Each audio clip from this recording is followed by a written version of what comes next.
So, two different industries there, but yeah, I like being a band member and collaborative. I guess the collaboration is the main words here, relative for it.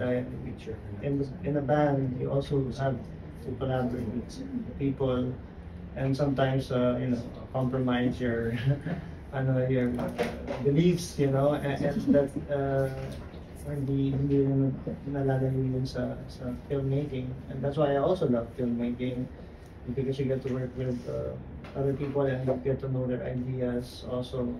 And that's, to me, that's the most satisfying creative person.